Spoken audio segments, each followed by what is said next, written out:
Alhamdulillah,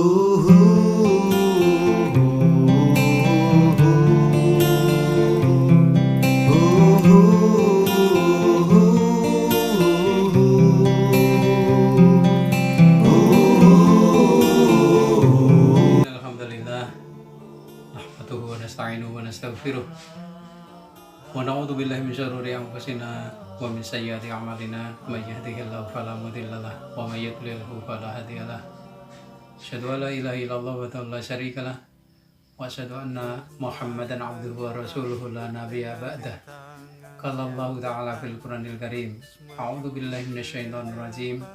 Bismillahirrahmanirrahim. Laqad kana lakum fi Rasulillahi uswatun hasanah liman kana yarjullaha wal yawmal akhir wa dzakarallaha katsiran wa ukhayyikum jami'an khiyatul Islam wa khiyatul jannah wa tahiyyatum salam. Assalamualaikum warahmatullahi wabarakatuh. Keselamatan, rahmat dan berkah Allah semoga senantiasa dilimpahkan kepada anak-anak sekalian, Bapak Ibu wali dimanapun berada. Anak-anak sekalian, alhamdulillah pada bulan November ini kita bisa menyelenggarakan memperingati Maulid Nabi, kelahiran Rasulullah SAW. Mudah-mudahan dengan begitu di sisi Allah dicatat sebagai bukti kecintaan kita pada Rasulullah SAW, sehingga kita kelak diakui sebagai umat Rasulullah dan berhak mendapatkan syafaatnya. Anak-anak sekalian, Maulid Nabi pada tahun ini di masa pandemi ini kita isi dengan dongeng. Siapa yang dongeng? Nanti kalian akan lihat. Yang penting dari ini adalah kita mengambil hikmahnya. Harapan terakhirnya, setiap kehidupan kita dari awal sampai akhir, dari mau tidur sampai tidur kembali, meneladani perilaku Rasulullah SAW agar kita memiliki pribadi sebagaimana misi sekolah kita, yaitu memiliki pribadi yang berakhlak mulia dan berdaya saing. Semoga bermanfaat. Assalamualaikum warahmatullahi wabarakatuh.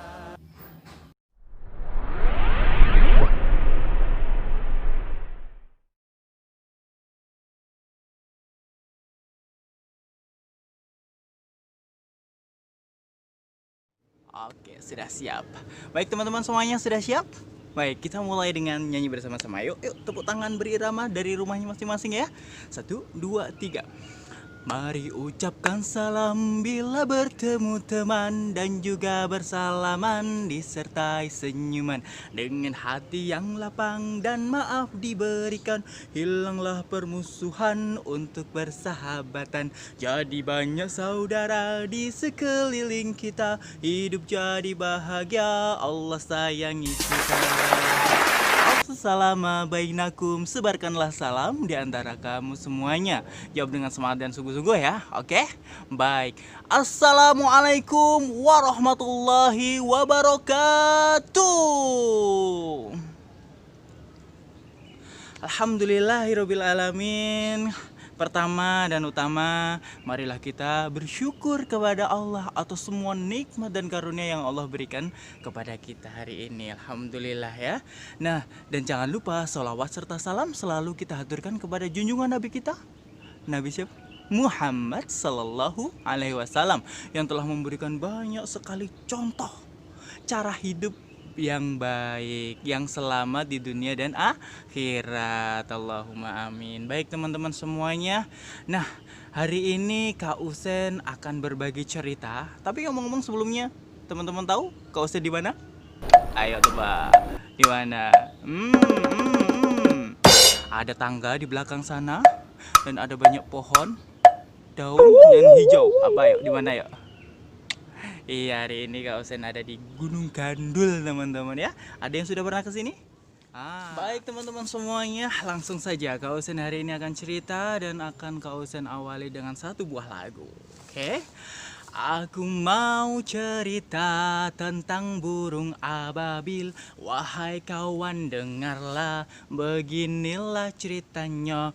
Ada pasukan gajah dipimpin Raja Abraha. Ingin menghancurkan Ka'bah. Datang burung ababil diutus oleh Allah, membawa batu-batu asal dari neraka. Batu ada di paru kaki kanan dan kiri. Panas, panas gajah dan Abraha. Selamatlah Ka'bahnya dari Raja Abraha, karena bertolongan oleh Allah Ta'ala. Berbondong-bondong semua kaum muslim sedunia, pergi haji ke tanah suci Mekah. Aku mau ke Mekah, berkeliling-keliling Ka'bah sambil baca talbiyah dan wukuf di Arafah, lalu melempar jumroh ula wusta Aqabah. Syai dari Sofa ke Marwah. Allah Maha Penyayang, sayangnya tak terbilang. Allah Maha Pengasih, tak pernah pilih kasih. Allah yang Maha Tahu tanpa diberitahu. Allah, Allah, la ilaha illallah. Tung tung tak tung tung. Nah, teman-teman, itu tadi penghantar cerita Kak Usen hari ini. Jadi teman-teman semuanya, peristiwa yang terjadi ketika Nabi Muhammad lahir itu ditandai dengan apa? Perang gajah. Betul sekali. Yang memimpin siapa? Raja siapa? Raja Abraha. Nah, teman-teman semuanya, Kak Usen akan cerita ringkas saja tentang bagaimana kebengisan Raja Abraha ingin menghancurkan Ka'bah. Nah, teman-teman, oke, ceritanya berawal dari Raja Abraha diangkat menjadi raja baru dan dia langsung membuat istana, ya, tempat beribadah yang megah sekali. Tujuannya apa? Agar orang-orang semuanya, ya, di negeri itu berbondong-bondong untuk beribadah di tempat ibadahnya dan tidak pergi ke Mekah, ke Ka'bah. Itu dia ingin menyainginya dengan membuat tempat ibadah yang besar sekali. Nah, setelah jadi, teman-teman semuanya, lalu prajurit semuanya dikumpulkan untuk menyiarkan ke seluruh penduduk di sana, ya, bahwasanya barang siapa yang ingin beribadah wajib semuanya beribadah di tempat saya, di tempat ibadah yang sudah dibangun oleh Raja Abraha, dan tidak boleh pergi ke Mekah lagi, ya, nggak boleh beribadah ke Ka'bah lagi. Semuanya wajib ke tempat ibadahnya. Nah, kemudian di Mekah itu ada orang yang dengar berita tersebut dan dia pun tidak mau. Akhirnya dia memutuskan untuk ke Yaman, ke tempat ibadahnya Abraha. Dia naik kuda.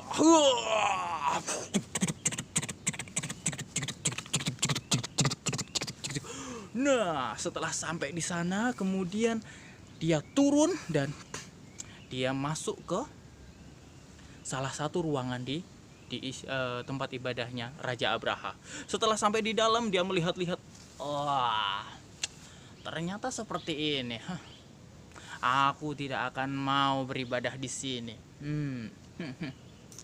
Karena aku sudah punya tempat ibadah, yaitu di Ka'bah. Gimana ya? Aku akan beri pelajaran itu Abraha.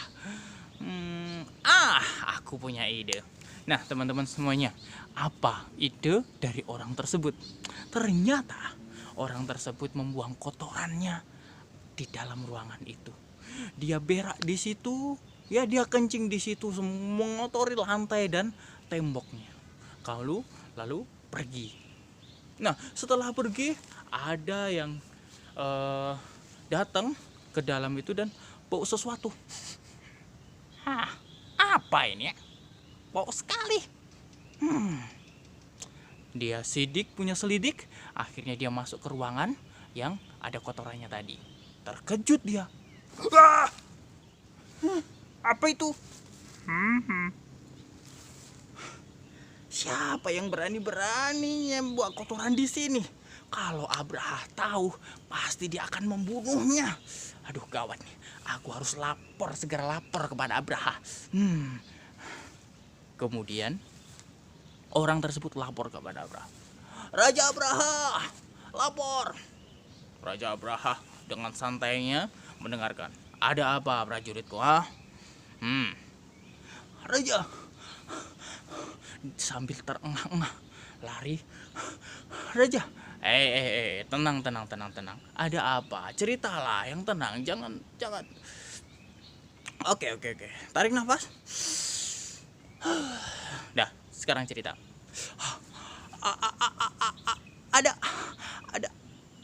Ada yang buang kotoran, Raja. Hah? Buang kotoran di mana? Di tempat ibadah kita, Raja. Apa? Mendengar itu, Abraha langsung marah besar. Siapa yang berani-beraninya mengotori tempat ibadahku? Oke, pengawal, cari tahu siapa yang berani mengotori tempat ibadah kita. Cari tahu. Nah, semuanya prajuritnya semua mencari tahu, menyelidiki, dan akhirnya dia mengetahui ternyata yang mengotori tempat ibadahnya adalah orang dari Mekah. Lalu lapor, Raja Abraha, akhirnya kita sudah menemukan informasi. Apa? Siapa yang melakukan? Yang melakukan adalah orang dari Mekah sana. Oh, ya. Oke. Baik, kalau begitu mulai hari ini siapkan apa, Raja? Siapkan bala tentara dan semua pasukan, senjata, semua dibawa. Untuk apa, Raja?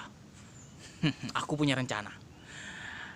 Kita akan menghancurkan Ka'bah agar dia tahu seberapa besar kekuatan kita. Dan jangan ada yang berani main-main sama kita. Oke? Siap? Laksanakan. Wah. Kemudian si prajurit tadi menyiapkan pasukan dan persenjataan. Nah, termasuk ini nih, satu. Apa itu? Gajah, teman-teman. Gajah. Karena Abraha itu dari Afrika ya, dan Afrika itu terkenal gajah, maka Abraha punya gajah. Banyak sekali gajah dan ada satu gajah. Pimpinan gajah itu kesukaannya Abraha.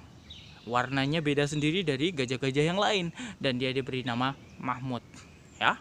Nah, kemudian setelah semua dipersiapkan, hari keberangkatan pun tiba. Mereka semuanya siap dan berangkat. Abraha memimpin dengan mendunggangi gajah Mahmud tadi. Oke, baik. Hari ini prajuritku semuanya, kita akan berangkat menuju ke Mekah dan kita akan menghancurkan Ka'bah berkeping-keping. Siap Raja. Yeah! Semangat sekali. Kemudian mereka pun berangkat berbondong-bondong. Nah, warga di Mekah mendengar kalau akan diserang oleh Raja Abraha, maka semuanya bersiap-siap. Ada banyak suku di sana dan suku yang terkenal paling kuat, dia mencoba untuk menghadang jangan sampai masuk ke Mekah. Nah, kemudian benar dihadang oleh sebuah suku dan akhirnya berperang di situ. Perang kecil.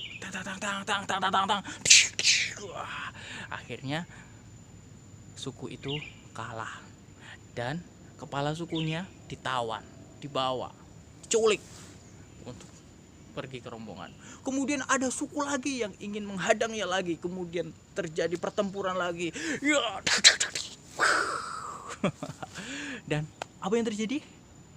Suku tadi juga kalah karena tidak mungkin melawan banyaknya pasukan yang dibawa Abraha. Nah, kemudian kepala sukunya ditawan, tapi tidak dibunuh, teman-teman. Ditawan, kemudian dibawa. Nah, setelah sampai di pintu gerbang Mekah, kemudian dia semua rombongannya berhenti di situ dan berkemah, istirahat. Besok pagi akan melanjutkan perjalanan masuk ke Mekah dan menghancurkan Ka'bah. Nah, untuk istirahat di situ membuat tenda. Dan saat itu teman-teman, di Mekah, kepala sukunya adalah kakeknya Rasulullah. Siapa? Abdul Muthalib. Abdul Muthalib kemudian berpikir, bagaimana? Kalau kita menyerang tidak mungkin. Kita pasti akan kalah. Benar.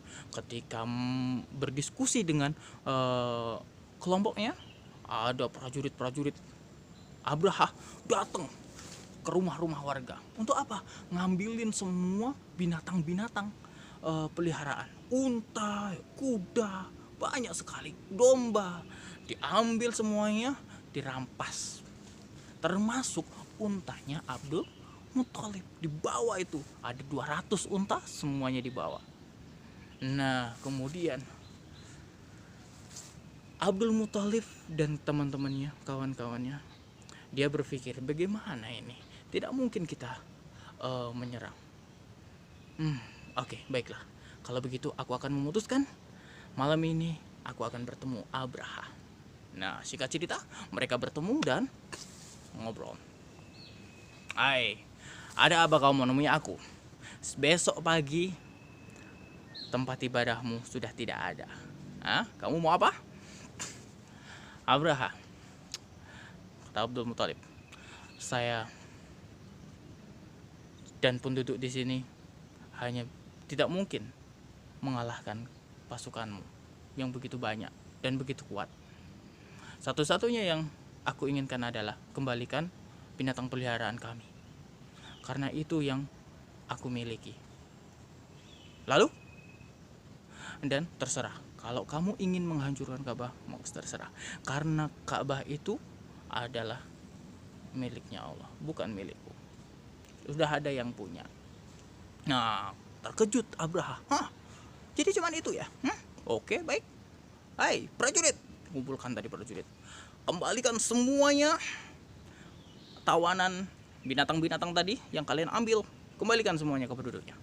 Nah, termasuk untanya Abdul Muthalib. 200. Lalu diberikan waktu 3 hari untuk meninggalkan negeri itu, negeri Mekah. Kosongkan, karena semuanya akan dihancurkan, teman-teman.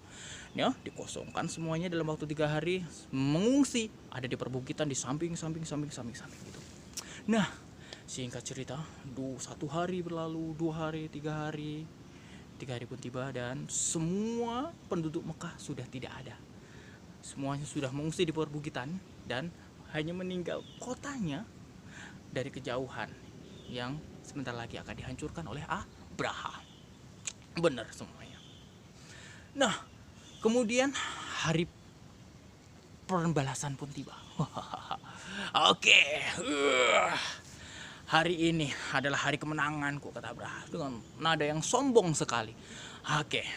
Oke prajurit semuanya, kita memasuki Mekah dan kita cari Ka'bah, hancurkan, luluh lantakkan semuanya. Jangan sampai ada yang tersisa. Sombong sekali ya Abraha ya. Kemudian masuk semuanya dengan membawa bala tentara termasuk gajahnya. Nah, setelah mendekati Ka'bah, teman-teman, tawanannya tadi, kepala sukunya yang ditawan tadi, dia lepas dari ikatannya dan kemudian dia melompat ke gajah. Pimpinan gajah, siapa tadi? Iya, Gajah Mahmud namanya. Dia menungganginya dan dia melompat ke telinganya sambil dia berteriak, Mahmud, duduklah. Mahmud, duduklah. Ka'bah itu milik Allah. Mahmud, duduklah. Ka'bah itu milik Allah. Gitu. Gajah itu mendengar bisikan itu, ya. Lalu dengan cepat-cepat dia langsung duduk. Nah, karena gajah itu gajah pimpinan, maka ketika pimpinannya itu duduk, maka semuanya duduk. Kalau pimpinannya berlari, semuanya lari. Jadi mengikuti pimpinannya. Nah, Mahmud itu langsung duduk tanpa pikir panjang. Duduk, dan gajah yang di belakangnya ketika berjalan pelan-pelan, semuanya ikut duduk. Abraha bingung. Aduh, ini kenapa ini ya? Kok semuanya pada duduk? Aduh, prajurit, ayo suruh hancurkan itu. Aduh, kenapa ini ya? Kok semua gajah-gajahku aneh? Padahal sudah sebentar lagi dah. Ayo cepat. Nah, dipaksa itu gajah, tetapi teman-teman tidak ada yang beranjak dari duduknya sampai disakiti di ditusuk sama pedang, cak cak cak cak, berdarah. Tapi Mahmud dan gajah yang lain semuanya kekeh duduk. Karena apa? Karena Mahmud tahu kalau itu Ka'bah adalah miliknya Allah. Tetapi kalau Mahmud itu diajak balik pulang, dia mau. Tapi kalau untuk menghancurkan Ka'bah, dia nggak mau, dia langsung duduk. Gitu ya teman-teman ya. Nah, setelah itu gajah nggak mau berdiri, akhirnya si Abraha murka. Aduh, bagaimana ini? Dan tiba-tiba teman-teman, itu dari langit hitam berubah menjadi hitam. Apa? Kenapa hitam? Kenapa? Tahu nggak? Ternyata hitam itu disebabkan oleh gerombolan burung ababil. Burung ababilnya terbang menutupi langit saking banyaknya dan membawa apa teman-teman? Membawa batu apa? Batunya itu nggak gede kayak di belakang Kak Usen itu, nggak, kecil banget kayak biji kurma ya, kecil gitu. Tapi kalau mengenai langsung bolong. Bolong. Karena apa? Itu dari neraka panas, dari neraka jahanam. Burung ababil dia membawa batu kecil-kecil dari di paruhnya dan di kakinya dilepas dan menghujani pasukan Abraha, dan termasuk Abrahanya juga kena.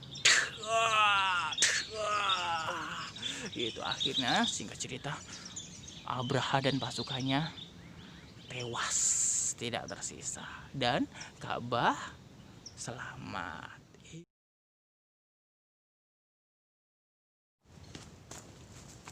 Nah, setelah kejadian itu teman-teman, Allah Subhanahu wa taala menurunkan manusia paling mulia di dunia, yaitu siapa? Nabi Muhammad sallallahu alaihi wasallam. Nah, kehadiran Rasulullah sallallahu alaihi wasallam di kota Mekah membawa perubahan di negara itu menjadi lebih baik lagi. Nah, teman-teman tahu tidak? Dulu sebelum datangnya Rasulullah, orang-orang di sana banyak yang minum-minuman, banyak yang suka membunuh, suka menindas, dan banyak sekali hal-hal yang negatif yang merugikan. Apalagi ketika ada bayi perempuan lahir, semuanya dibunuh karena malu punya anak perempuan. Hal-hal seperti itu terjadi sebelum Rasulullah datang. Dan ketika Rasulullah datang, luar biasa. Rasulullah merubah semuanya yang jahiliyah itu menjadi baik, menjadi tertata, menjadi santun. Luar biasa ya teman-teman. Kalau saya mau tanya sekarang, siapa yang cinta dengan Rasulullah? Iya. Nah, teman-teman semuanya, Rasulullah menjadi pahlawan di negara itu karena membawa banyak perubahan yang baik di negara tersebut. Nah, teman-teman ingin mengikuti jejak Rasulullah dengan membawa perubahan di negeri kita sendiri? Yes. Nah, kuncinya adalah contoh Rasulullah ya, tauladani. Terus kemudian pelajari apa sih yang membuat Rasulullah itu disukai banyak orang, dicintai banyak orang siapapun itu ya. Nah, pelajari itu teman-teman, akhlak Rasulullah luar biasa. Sekarang Kak Usen mau panggil teman Kak Usen nih, namanya Hasan. Yang namanya Kak Usen di sini, di hutan ini. Hasan mana Hasan? Hasan, sini. Oh, iya Kak Usen, iya. Wah, teman-teman.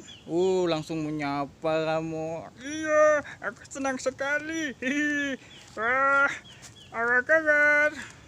Alhamdulillah baik. Bukan kamu, Lah siapa? teman-teman.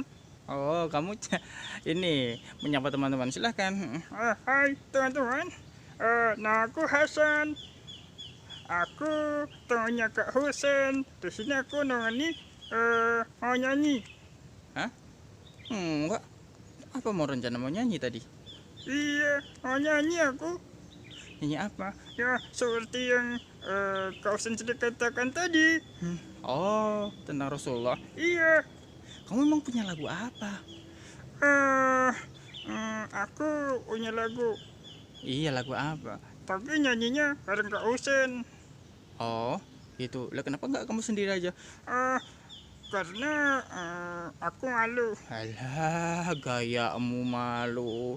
Iya. Ya udah, ayo. Tadi kamu udah nyapa sama teman-teman kan? Udah. Nah, sekarang mau nyanyi apa? Tentang Rasulullah. Oh, Rasulullah. Iya, keluarga Rasulullah. Oh iya. Oh yang itu, Nabiku, Nabi Muhammad. Iya, betul. Itu. Aku suka lagu itu. Oke, kalau gitu, ayo nyanyi. Siap ya? 1, 2, 3. Angkat 5, 6. Kamu kok malah nerusin hitung? Enggak, kamu maksudnya langsung nyanyi. Iya nyanyi. Iya nyanyi, kak usah nak aba-aba. Yuk, 1, 2, 3. Angkat 5, 6. Astagfirullahaladzim Hasan. Ayo cepetan. Itu loh udah ditunggu sama teman-teman. Iya. Oke.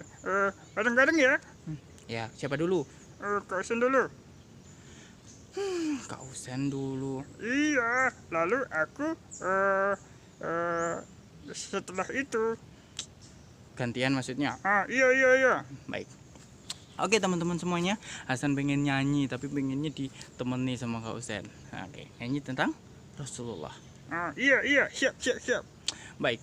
Nabiku, Nabi Muhammad, Nabiku, Nabi Muhammad, engkang Romo, Sayyid Abdullah, engkang Rama, Sayyid Abdullah, engkang Ibu, Siti Aminah, engkang Ibu, Siti Aminah, miyos dalem wonten ing Mekah, miyos dalam wonten ing Mekah, tanggal 12 Rabiul Awal, tanggal 12 Rabiul Awal, 571 tahun Masehi, 571 tahun Masehi. iku ngono laire Nabi, Ikut mana lahirin lagi, kita kabeh ojo lali. kita kabeh ojo lali. Hasan akal. Iya, lo kamu tinggal tirukan. Iya. Nah, Hasan. Tadi Kak Usen udah cerita banyak ya. Iya, tentang Raja Abraha ya.